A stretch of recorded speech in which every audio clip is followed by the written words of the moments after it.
Salut, c'est Guillaume. Je vous propose de découvrir un extrait du prochain épisode de Course épique.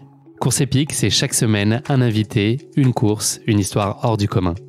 Je vous donne rendez-vous tous les mercredis pour découvrir un nouvel épisode et vivre une grande et belle histoire de course. Mais avant ça, place à un extrait de notre prochain épisode.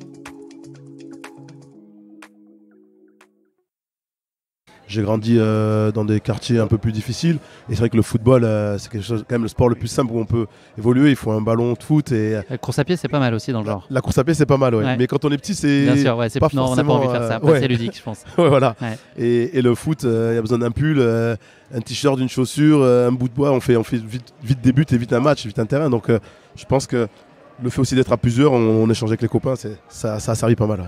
Rio, tu as rejoint les Girondins de Bordeaux à l'âge de 7 ans et tu as participé alors, j'imagine, très vite à tes premières compétitions. Est-ce que toi, tu as toujours eu un instinct de compétiteur en toi? Est-ce que tu es né avec? Est-ce que c'est quelque chose que tu as forgé avec le temps et en grandissant? Je pense que je suis né avec quand même, dans le plaisir et dans la compétition.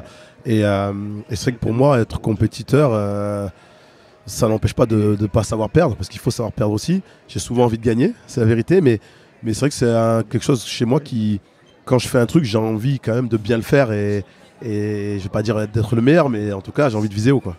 Te donner le maximum en tout cas de ce que toi tu as ce jour-là en toi. À quel moment toi tu as pris conscience de tes qualités, ton potentiel? Est-ce que toi-même tu t'en es rendu compte? Est-ce qu'il a fallu des regards extérieurs pour te dire ok, il peut aller loin en travaillant et en se développant, il va réussir quelque chose probablement peut-être? J'ai mis du temps. Il y avait encore une fois cette forme de plaisir d'être avec les copains, d'amusement, de jeu. En même temps, c'est du football, hein. C'est un jeu.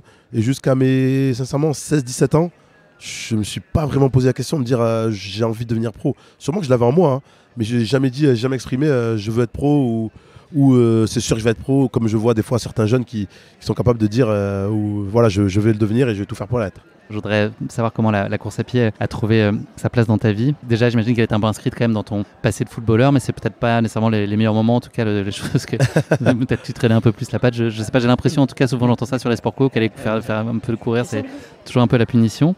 Est-ce que toi tu portais un intérêt quelconque alors, et puis comment c'est un peu plus tard manifesté réellement ton intérêt pour la course à pied? Alors déjà, de par mon poste, au milieu, si tu cours pas beaucoup, il faut que vraiment tu aies des qualités extraordinaires pour exister. Donc j'avais pas des qualités extraordinaires, une bonne moyenne technique, mais j'adorais courir. J'ai toujours aimé ça. Et la prépa, c'est une période que j'ai plutôt bien digérée, même si c'était dur. J'adorais quand on allait en forêt, quand on allait courir, quand on fait des 4 minutes autour de la piste. Et pour te donner une anecdote, je m'en souviens avec Frédéric Antonetti à Lille, on fait une finale de la Coupe de la Ligue contre le PSG. Et on fait à 2 semaines de la finale, on fait un test comme ça, on faisait les 4 minutes sur la piste. Et face à Paris, tu savais que tu n'allais pas avoir beaucoup de ballon.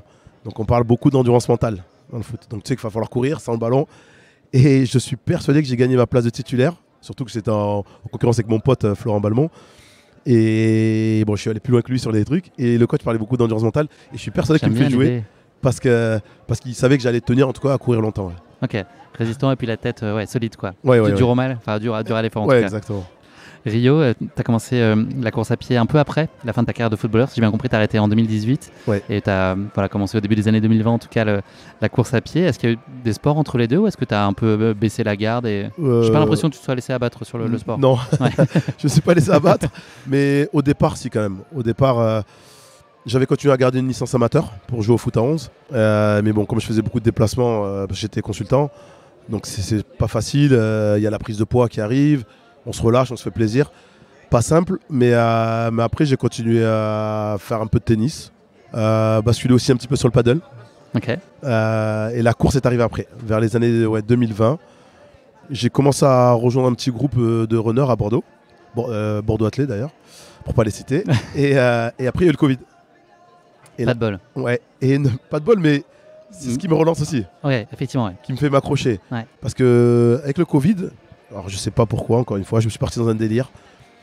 J'ai laissé passer les premiers jours. Et puis au jour 5, j'avais un tapis à la maison parce qu'on ne pouvait pas courir trop longtemps. Je cours 5 km. Jour 6, 6 km. Jour 7, 7 km. Jour 8, 8 km. Pour le gros piège. Je pars comme ça jusqu'au jour 14. 14, je laisse couler quand même 7 jours et je fais un semi sur tapis. Non mais vraiment, j'étais parti dans un délire. Tu paniquais pas à chaque fois que Macron annonçait que le confinement allait être rallongé de 14 jours? Tu disais ok, là je suis bon pour 50 bornes. Je suis reparti après à 0 parce que sinon ça faisait long. Mais franchement c'était une période qui m'a qui m'a donné envie de courir. Vraiment. Alors c'était vrai qu'on n'avait pas beaucoup d'occupation, mais en tout cas, là, je pense que j'ai vraiment accroché fortement.